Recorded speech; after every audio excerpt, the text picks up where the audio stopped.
Hi dears, എന്തൊക്കെ എല്ലാവരുടെയും വിശേഷം? എല്ലാവരും സുഖമായിരിക്കുന്നോ?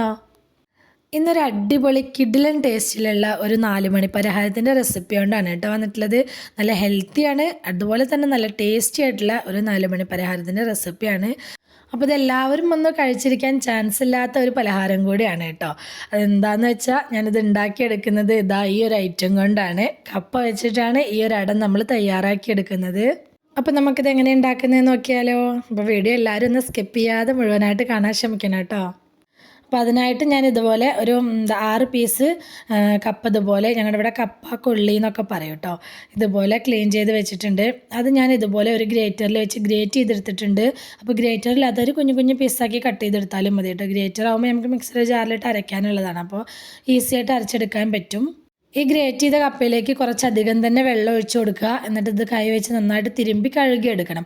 അപ്പോൾ ഈ കപ്പയിൽ കുറച്ച് സ്റ്റാർച്ച് ഉണ്ടല്ലോ, അതൊക്കെ ഒന്ന് പോകാൻ വേണ്ടിയിട്ടാണ് 1-2 തവണ ഇതുപോലെ നന്നായിട്ട് വെള്ളം മാറ്റി കഴുകി നമുക്കിത് ഒന്ന് പിഴിഞ്ഞെടുക്കണം. വെള്ളം ഒട്ടും ഇല്ലാത്ത രീതിയിൽ തന്നെ ഇത് അത്യാവശ്യം നന്നായി പിഴിഞ്ഞെടുക്കണം. ഞാനിതപ്പോൾ 2 തവണ വെള്ളം മാറ്റിയിട്ടുണ്ട് കേട്ടോ. എന്നിട്ടിത് പിഴിഞ്ഞെടുക്കുന്നുണ്ട്. ഇതപ്പോൾ ഞാൻ കപ്പ മുഴുവനായിട്ട് തന്നെ കഴുകി പിഴിഞ്ഞെടുത്ത് വെച്ചിട്ടുണ്ട്. ഇനി നമുക്കിത് മിക്സഡ് ജാറിലേക്ക് ഇട്ടിട്ട് കുറേശ്ശെ ഇട്ട് കൊടുത്തിട്ട് വേണം കേട്ടോ അരച്ചെടുക്കാനായിട്ട്. ഒന്നാകെ ഇട്ട് കൊടുത്ത് അരച്ചെടുക്കരുത്. അപ്പോൾ നമ്മൾ ഇതിലേക്ക് ഒരുപാട് വെള്ളം ചേർക്കരുത്. 1-2 ടേബിൾ സ്പൂൺ മാത്രം വെള്ളം ഒഴിച്ചു കൊടുത്തിട്ട് നന്നായിട്ടൊന്ന് അരച്ചെടുക്കണം. ഒരുപാട് ഇട്ട് കൊടുക്കരുത്. കുറേശ്ശെ ഇട്ട് കൊടുത്തിട്ട് ഇതുപോലെ 2-3 ടേബിൾ സ്പൂൺ മാത്രം വെള്ളം ഒഴിച്ചിട്ട് നന്നായിട്ട് തന്നെ അരച്ചെടുക്കുക. ഞാനിതപ്പോൾ ആദ്യത്തെ ട്രിപ്പ് നന്നായിട്ടൊന്ന് അരച്ചെടുത്തുകൊണ്ട് വന്നിട്ടുണ്ട്. കണ്ടോ, ഈ രീതിയിൽ വേണം നമുക്ക് കിട്ടാനായിട്ട്. ഇനി ഇതൊരു പാത്രത്തിലേക്ക് മാറ്റി കൊടുക്കുക. എന്നിട്ട് 2-2 ട്രിപ്പ് അതുപോലെ ഇട്ട് കൊടുക്കുക. അങ്ങനെ 2-3 ബാച്ചായിട്ട് ഇത് മുഴുവനായിട്ട് തന്നെ അരച്ചെടുക്കുക.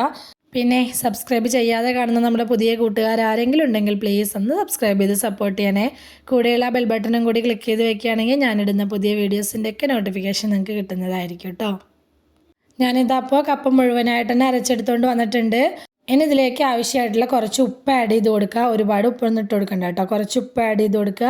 അതുപോലെ തന്നെ ഒരു 2.5 ടീസ്പൂൺ അരിപ്പൊടി ആഡ് ചെയ്ത് കൊടുക്കുന്നുണ്ട്. ഇത് കപ്പ അതിനെക്കൊണ്ട് തന്നെ ചെറിയൊരു ഒട്ടൽ ഉണ്ടാവാനുള്ള ചാൻസ് ഉണ്ട്. അപ്പോൾ നമ്മുടെ ഇലയിലൊന്നും ഒട്ടിപ്പിടിക്കാതെ നമുക്ക് അടിപൊളിയായിട്ട് തന്നെ കിട്ടാൻ വേണ്ടിയിട്ടാണ് ഈ അരിപ്പൊടി ആഡ് ചെയ്ത് കൊടുക്കുന്നത്. അപ്പോൾ അരിപ്പൊടി ഒരുപാട് കൂടിപ്പോവുകയും ചെയ്യരുത് കേട്ടോ. നമ്മളെടുക്കുന്ന കപ്പയ്ക്ക് അനുസരിച്ച് വേണം അരിപ്പൊടി ആഡ് ചെയ്ത് കൊടുക്കാൻ. ഇപ്പം ഞാനെടുത്ത ഈ അളവിന് 2.5 ടീസ്പൂണാണ് ഞാൻ ചേർത്ത് കൊടുത്തിട്ടുള്ളത് അരിപ്പൊടി. അത്രയും മതി. ഇനി ഇതിലേക്ക് ആവശ്യമായിട്ടുള്ള തേങ്ങ ചിരണ്ടി വെച്ചിട്ടുണ്ട്. അതുപോലെ തന്നെ കുറച്ച് ശർക്കര ചീകി വെച്ചിട്ടുണ്ട്. ശർക്കരയ്ക്ക് പകരം പഞ്ചസാര താല്പര്യമുള്ളവർക്ക് അത് ചേർത്ത് കൊടുക്കുക. അത് ചേർത്താലും നല്ല ടേസ്റ്റാണ് കേട്ടോ. അപ്പോൾ ഇത് വാഴയിലയിലാണ് ഉണ്ടാക്കിയെടുക്കുന്നത്. ഇതുപോലെ കുറേശ്ശെ മാവ് എടുക്കുക. എന്നിട്ട് കൈയൊന്ന് നനച്ചിട്ട് നന്നായിട്ടൊന്ന് പരത്തിയെടുക്കുക. അപ്പോൾ നമ്മൾ അരിമാവ് വെച്ച് ചെയ്യുന്ന പോലെ തന്നെ അത്യാവശ്യം നല്ല രീതിയിൽ നല്ല തിന്നായിട്ട് പരത്തിയെടുക്കണം കേട്ടോ. ഒരുപാട് കട്ടി ഉണ്ടാവാൻ പാടില്ല. നല്ല തിന്നായിട്ട് മാക്സിമം നമ്മളെ കൊണ്ട് പറ്റുന്ന രീതിയിൽ തന്നെ നല്ല തിന്നായിട്ട് പരത്തിയെടുക്കുക. എന്നിട്ട് നമുക്ക് ആവശ്യമായിട്ടുള്ള ശർക്കരയും തേങ്ങയൊക്കെ വെച്ച് കൊടുക്കുക. അപ്പോൾ വെച്ച് കൊടുക്കുന്ന സമയത്ത് നല്ലോണം ഈ അറ്റവശത്തേക്ക് ആവാതിരിക്കാൻ ശ്രദ്ധിക്കണം കേട്ടോ. അപ്പോൾ നമുക്ക് ഒട്ടിച്ചെടുക്കാൻ ബുദ്ധിമുട്ടാവും. അതിൻ്റെ ഉള്ളിലുള്ള ഫില്ലിങ്സൊക്കെ ശർക്കരയൊക്കെ ഒലിച്ചു പോകാനുള്ള ചാൻസ് ഉണ്ട്. അപ്പോൾ ആ അരികുവശം ആവാത്ത രീതിയിൽ നമ്മൾ ഫില്ലിങ്സ് വെച്ച് കൊടുക്കുക. എന്നിട്ട് നമുക്കിതൊന്ന് ഒട്ടിച്ചു കൊടുക്കുക. പരത്തലും ഫില്ലിങ് വെക്കലും ഒട്ടിക്കലൊക്കെ നമ്മൾ മറ്റേ ഇലയട ചെയ്യുന്നത് പോലെ തന്നെയാണ്, അരിമാവ് വെച്ച് ഇലയട ചെയ്യുന്നത് പോലെ തന്നെയാണ്. ഇനി ഞാനിത് ചുട്ടെടുക്കുകയാണ് ചെയ്യുന്നത്.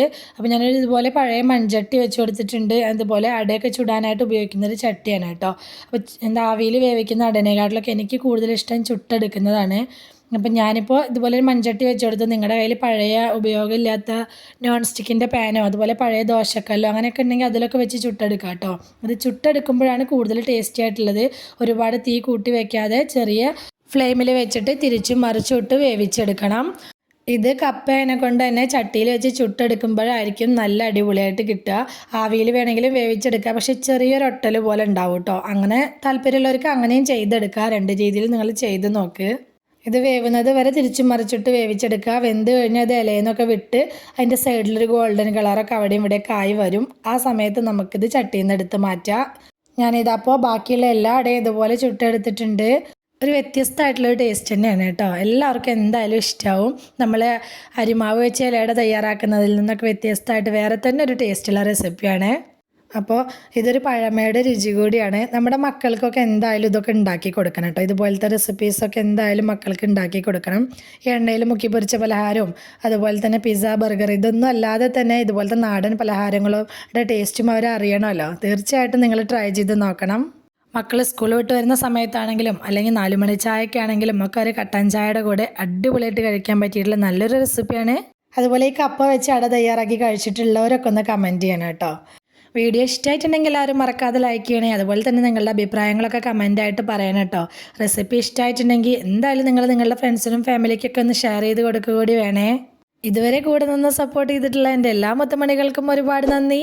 തുടർന്ന് നിങ്ങളുടെ സപ്പോർട്ട് എൻ്റെ കൂടെ ഉണ്ടാവണം കേട്ടോ. എന്നാൽ ശരി, സിമ്പിൾ ആൻഡ് ടേസ്റ്റി റെസിപ്പിയുമായി ഞാൻ വീണ്ടും വരാം. ബൈ.